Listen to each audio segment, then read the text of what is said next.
어제 청와대의 실장 3명이 마이크를 잡았습니다. 문재인 대통령의 임기가 절반을 채웠습니다. 자, 임기의 절반을 채운 시점에서 이들 청와대 3명의 실장, 비서실장, 안보실장, 정책실장이 기자회견을 가졌습니다. 상당히 기대를 했습니다. 이번에는 조금 진정성이 있고 정직한 메시지가 나올 줄 알았습니다. 그런데 실망했습니다. 역시 이들은 자화자찬. 국민들이 이렇게 신음하고 있는데 경제가 마치 잘 되고 있는 것처럼 포장하고 지금 대한민국이 정상화로 가고 있다. 이런 이해하기 힘든 단어도 사용했습니다. 정말 이게 대한민국의 정상화라면 앞으로 우리는 얼마나 나락으로 떨어져야 합니까? 반성의 기미는 없었습니다. 사과는 없었습니다. 무조건 잘했다고 우겼습니다. 국민들은 청와대 아첨꾼들이 있는 것을 바라지 않습니다. 정직한 사람들이 진정성을 가지고 능력 있는 사람들을 인사로 쓰는 것을 기대합니다. 정말 어제는 실망했습니다. 진성호의 융단 폭격 시작합니다. 청와대 3명의 실장을 융단 폭격합니다. 방송에 앞서 아직 진성호 방송의 구독자가 아니신 분들은 붉은색 구독 버튼 눌러주시기 바랍니다. 자, 어제 정말 놀랐습니다. 노영민 비서실장, 정의용 안보실장, 김상조 정책실장, 청와대에서 기자간담회를 가졌는데 한마디 한마디가 정말 국민으로서는 쉽게 납득하기 힘들었습니다. 얼마나 잘한 게 없었으면 심지어 교통사고 사망자 수가 줄었다는 것을 치적으로 넣었겠습니까? 정말 기가 막힌 노릇입니다. 이렇게 성찰할 줄 모르는 정부입니까? 이렇게 치열한 성찰이 없는 청와대의 실장들을 우리가 어떻게 믿고 일을 할 수가 있겠습니까? 자, 문재인 정부 2년 반은 국가 정상화의 시기였답니다. 국가 정상화 2번 했다가는 정말 나라 거들나게 생겼습니다. 경제도 마찬가지입니다. 지금 1954년 경제 성장률을 본격적으로 통계 집계하기 시작한 이후 지금 우리나라의 경제 성장률이 2%에 못 미치는 경우는 거의 없었습니다. 1956년인가요? 흉년이 들어서 한번 그랬고, 이건 이승만 시대 이야기입니다. 또 1980년인가요? 석유 파동, 오일 쇼크 때문에 한번 그랬고, 그 다음은 아시다시피 IMF 1998년쯤입니다. 그리고 2009년 국제 금융 위기가 왔을 때, 글로벌 금융 위기가 왔을 때 한번 그랬습니다. 자, 지금은 그런 외부적 요인도 내부적 요인도 뚜렷한 게 없습니다. OECD 전반과 비교해도 우리는 차이가 너무 납니다. 왜 대한민국만 이렇게 지금 경제가 엉망진창이 되고 있습니까? 여기에 대한 진솔한 사과, 성찰 없었습니다. 무조건 잘했다고 우깁니다. 자, 노영민 비서실장 모두 발언해서 지난 2년 반은 국가 시스템 정상화의 시기였다. 그러면서 경제, 사회 분야의 성과를 꼽기 시작했습니다. 문재인 정부는 전운이 감도는 일촉즉발의 위기를 극복했다. 뭘 극복했습니까? 더 나빠졌습니다. 김정은은 이렇게 미사일 도발, 발사체 도발을 많이 한 적이 있었습니까? 그런데도 대한민국 정부는 끽소리도 못하고 눈치만 보고 있습니다. 오히려 국방부 장관이 북한 무기를 두둔하는 이런 말을 하는 이런 안보 불감의 시대가 왔습니다.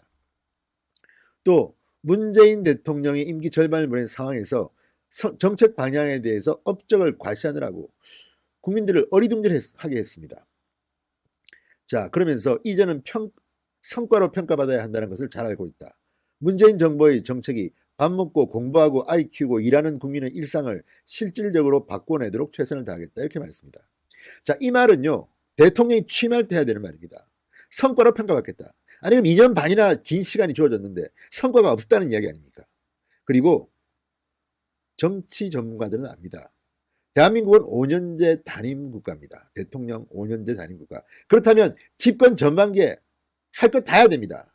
집권 후반기에는 동력이 떨어집니다. 그런데 2년 반 동안 허송세월하고 지금 와서 이제는 성과로 평가받아야 한다는 것을 알고 있다. 지금 밥 먹고 공부하고 아이 키우고 일하는 국민이 힘들어졌습니다. 첫째, 밥 먹고 자, 이렇게 경제 성장률이 떨어지고 있습니다. 지금 일자리가 없어져서 일하는 국민의 일상이 힘듭니다. 아이 키우고 지금 아이 키우는 환경이 좋습니까? 이렇게 교육정책을 눈만 뜨면 바꾸고 조국 때문에 바꾸고 누구 때문에 바꾸고 어떻게 아이를 제대로 키웁니까? 공부하고 정말 지금 이 비서실장의 말을 듣고 있으면 열불이 납니다. 자, 또 하나 경제통상 분야에 대해서 조선 자동차 산업의 구조조정 위기를 슬기롭게 극복하고 있다. 세계 최초 5G 상용화를 통해 인공지능과 데이터 경제의 굳건한 토대를 만들었다. 이게 말이 되는 소리입니까 지금? 잘 나가던 사람들이 지금 문재인 정권 때 와서 휘청거리고 있는 것들이 있습니다. 그런데 당시 문재인 대통령은 물 들어올 때 뭐 노조라 그랬다가 한번 비판을 받았습니다. 지금 이게 우리가 현명하게 잘 극복하고 있습니까? 그리고 또 하나, 세계 최초 5G 상용화를 위해 통해 인공지능과 데이터 경제의 토대를 만들었다. 인공지능 데이터 경제 지금 우리나라는 규제 때문에 중국이나 인도, 미국과 경쟁이 안 된다고 지금 아우성치는 현장에서는 안 들립니까? 청와대 같이 이렇게 규제를 많이 하고 화평법, 화관법 올해부터 시행되면서 지금 기업들이 죽겠다고 난리인데 이걸 가지고 지금 우리가 경제 대응을 잘하고 있다고 말하고 있는 것이 맞는 겁니까? 하기야 일본의 소재 규제 때문에 핑계거리는 하나 늘어났네요. 자, 그리고 또 하나, 사회 분야의 성과로 치매 국가 책임제 문재인 케어 넣을 거 없습니다.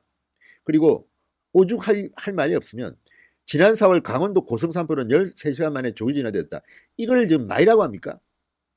아니, 이 산불 진화가 어떻게 성과가 될 수가 있습니까? 이보다 덜 피해를 볼 수 있었는데 조기에 진화 못했을 수 있고요. 이걸 갖다가 지금 업적이라고 냅니까? 문재인 대통령은 5시간 동안 어디 있었습니까? 왜 그때까지 등장하지 않았습니까? 박근혜 세월호 7시간을 비판하던 그들이 왜 문재인 대통령은 그렇게 산불이 타오르는데 관저에 있었습니까? 퇴근했으니까? 이게 말이 안 되는 변명입니까? 그래놓고 이걸 업적이라고 이야기합니까? 또 교통사고 사망자 수는 2016년에 4,292명에서 2019년 9월 2,402명으로 절반 가까이 줄었다. 이거 맞는 이야기입니까? 자, 2016년에는 4,292명이라고 하면서 2019년은 또 왜 9월을 붙입니까? 12월까지 조사하면 더 늘어날 수 있지 않습니까? 그런데 절반 가까이 줄었다고요? 이런 비교를, 아니면 2016년 9월까지입니까? 이게 그러면 분명히 그렇게 밝혔어야죠. 2016년 9월까지 몇 명에서 2019년 9월까지 몇 명으로 이야기하는데 2016년은 9월이 없습니다. 그냥 2016년에는 4,292명, 2019년에는 9월 2,402명입니다. 이런 식의 통계를 비교하는 것이 온당합니까? 이게 청와대 비서실장의 수준입니까? 이해가 잘 안 갑니다. 분명히 밝히십시오. 2016년 9월까지는 몇 명인지. 그렇게 해서 비교를 하는 게 맞지. 2016년은 1년 동안의 숫자로 보이는데 이거는 4,292명. 2019년은 9월. 이런 식으로 비교하는 게 맞습니까? 분명히 4,292명이 2016년 9월까지라면 그렇게 말씀을 하셔야죠. 9월까지 통계를 보면 2016년에는 몇 명인데 2019년은 몇 명이라고 이렇게 비교를 해야지. 이런 식으로 2016년에 4,292명이 2019년 9월 2,402명으로 줄었다. 정말 얼마나 업적이 없었으면 이 교통사고 사망자 수를 가지고 지금 이렇게 이야기합니까?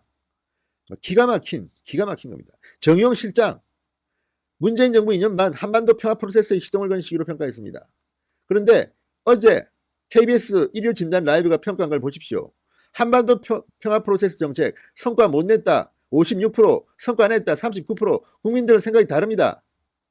이걸 지금 성과라고 냅니까? 죄송하면 죄송하다고 말씀하십시오. 자, 지금 경제면 경제, 안보면 안보, 지금 다 비참한 상황인데 이렇게 자화자찬합니까? 아첨꾼들입니까? 자, 문재인 정부 들어서 올해 경제 성장률, 이건 치욕적인 겁니다. 그런데도, 그리고 국가 부채, 지금 재정 건전성이 최악으로 지금 가고 있습니다. 아시죠? 이 조사가 시작된 이래 1월부터 9월까지 이 세수와 비교를 해보면 세수는 줄고 지금 쓸 일은 많습니다. 이런 식으로 돈을 펑펑 써대면요, 나라 언젠가는 거덜납니다. 그렇지만 다른 나라와 비교해서, OECD 국가와 비교해서 우리는 아직 건전하다. 건전하죠. 그 전에 정부들이 잘해왔으니까 건전한 겁니다. 그런데 이 과거 정부들이 해온 이 건전성을 지금 좀 먹고 있지 않습니까? 이런 식으로 가면 점점 더 대한민국은 부채가 늘어날 겁니다. 재정 건전성이 악화될 겁니다. 이런데도 지금 잘했대요, 무조건. 당정도 경기 침체는 세계 경제 탓, 야당 탓만 하고 있습니다. 자, 어제 기대했습니다. 청와대 3실장이 모여서 기자간담회 한다게. 그런데 결국 대한민국을 못 오겠습니다. 이게 대한민국이 정상화되는 거라면 정말 끔찍합니다. 공포스럽습니다. 이런 식으로 일하지 마십시오. 청와대 3실장. 아니면 자신이 없으면 그 자리를 그만두시기 바랍니다. 지성호의 윤단 폭격이었습니다. 여러분 감사합니다.